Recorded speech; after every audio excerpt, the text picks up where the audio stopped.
as you know, the Champions League and the goals, they are like the ketchup. When you open, they're coming in the same way. During the Champions League draw in Monaco last month, Cristiano Ronaldo was honored with a special award for being the all-time top scorer in the history of the tournament. And honestly, it's about time. If any one person embodies a legendary aura of football's most prestigious competition, it's this man. CR7's individual impact on the Champions League is honestly worthy of its own Netflix documentary. For starters, he stands alone as the all-time leader in appearances, racking up a whopping 183 games over the 19 seasons he's participated in the tournament. To put that insane longevity into perspective, when Ronaldo first stepped onto the Champions League stage in 2003, 50 Cent's In the Club was playing on the radio, and BlackBerry's Brick Breaker was the hottest mobile game in the world. However, perhaps more impressive than his durability and consistency was Ronaldo's insane impact every single time he stepped onto the pitch. Over the course of his career in Europe's top flight, Cristiano bagged an unbelievable 140 goals, putting him far ahead of any other player ever. Not even Messi comes within 10. But the number on its own doesn't do Ronaldo justice, so let me break it down to show you just how crazy this guy really was. First off, CR7 is tied for most hat-tricks in competition history with 8, which is also equal to or greater than the entire goal tally of beloved legends like Dennis Bergkamp, Andrea Pirlo, or Yaya Toure. He holds the first, second, and third place for most goals in a single campaign. He's only one of 2 players ever to score in all 6 group stage matches in a single season, bagging 9 goals in 2017 despite playing in a tough group containing Borussia Dortmund, Spurs, and Napoli. He also has a record for most consecutive games scoring a goal with 11, going almost a full calendar year without missing a single appointment with the back of the net. On top of all of this, Cristiano has also converted a total of 67 knockout stage goals. Obviously the most for any player ever, but that's also more knockout goals between 2007 and 2020 than entire clubs like Liverpool, Chelsea, Juventus, and Manchester City. I mean, how is that even humanly possible? And we're still not done. Ronaldo has the most headed goals ever with 25, 7 ahead of the next player on the list, the most free kick goals with 12, and also holds the record for most semi-final goals with 13 and most goals in finals with 4. It's no wonder they call him Mr. Champions League. He basically owns the entire competition.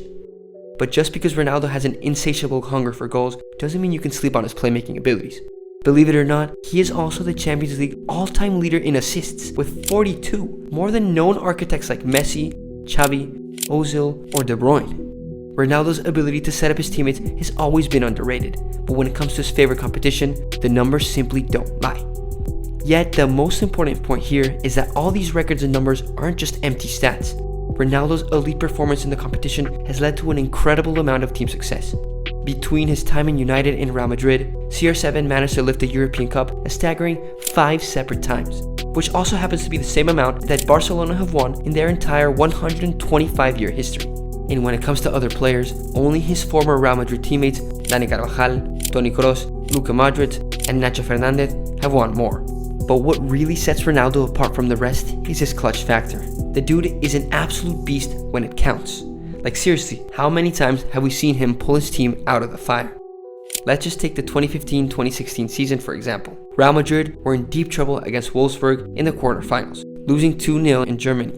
Everyone thought Madrid were pretty much out of the competition. But of course, Ronaldo wasn't having any of that noise. He rocked up to the Bernabeu and banged in a hat-trick like it was just another day at the office. 1, 2, 3. Thanks for coming, Wolfsburg. Then, in the same season, Madrid found themselves in the final against Atletico. And after 120 grueling minutes of back and forth action, it all came down to penalties. Of course, Ronaldo's taking the last one, and of course, he scores it. Water is wet, grass is green, Ronaldo clutches finals. The following season was even crazier when he basically just decided to go Super Saiyan. First, he absolutely demolishes Bayern in the quarters. He scores twice in the first leg in Germany, which is impressive enough on its own, but in the second leg, he shows up when his team needed him the most and grabs a hat-trick in extra time to put Madrid through. That's 5 goals in 2 games against one of the strongest teams that season, coached by none other than Carlo Ancelotti. And yeah, maybe he was a little offside for a couple, but when you're scoring goals like that, who's counting? And Ronaldo wasn't done. Not even close. In the semi-finals against Atletico, he bagged another hat-trick in the first leg, hitting us with that iconic celebration. That's 2 consecutive hat-tricks in the knockout stages of the Champions League. The man wasn't just on a mission, he was rewriting the whole damn rulebook. And I apologize for saying this 7 times already, but there's more. CR7 would go on to cap off that whole insane 2017 run with a brace in the final against Juventus, securing back-to-back Champions League trophies for Los Blancos. At this point, it's like Ronaldo was playing with cheat codes while the rest were still figuring out the controls. Fast forward to 2018, and he's at it again. Juventus have just pulled off a miracle at the Bernabeu, coming back from 3-0 down on aggregate. Extra time is looming, and the tension is through the roof. Then, 93rd minute, penalty to Madrid. Now, I'm not saying Ronaldo's immune to pressure, but actually, yeah, that's exactly what I'm saying. He slots it home like he's taking a stroll in the park. Madrid go through, and guess what? They went on to win the whole thing. Again, because of course they did. But my personal favorite clutch moment, and I promise this is the last one, has to be the Atletico game with Juventus in 2019. After Ronaldo had already left Real Madrid, Juve lost the first leg 2-0, and Ronaldo's apparently texting Evra not to worry about it because they're gonna smash them at home. Next thing you know, he scored yet another Champions League knockout stage hat-trick in the second leg, reversing the result single-handedly, mocking Cholo Simeone, and putting Juventus through to the quarters.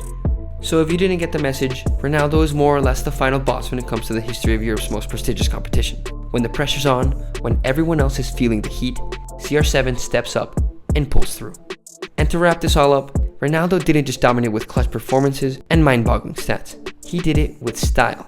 I mean, how can we talk about CR7's Champions League legacy without mentioning some of his most jaw-dropping goals? From that 40-yard screamer against Porto that had the keeper looking like a statue, to the unstoppable free kick against Arsenal that nearly broke the net. And of course, who could forget that gravity-defying bicycle kick in Turin? A goal so beautiful, it even had Juventus fans on their feet, applauding the man who had just crushed their dreams. These aren't just goals, they're moments that define Champions League greatness.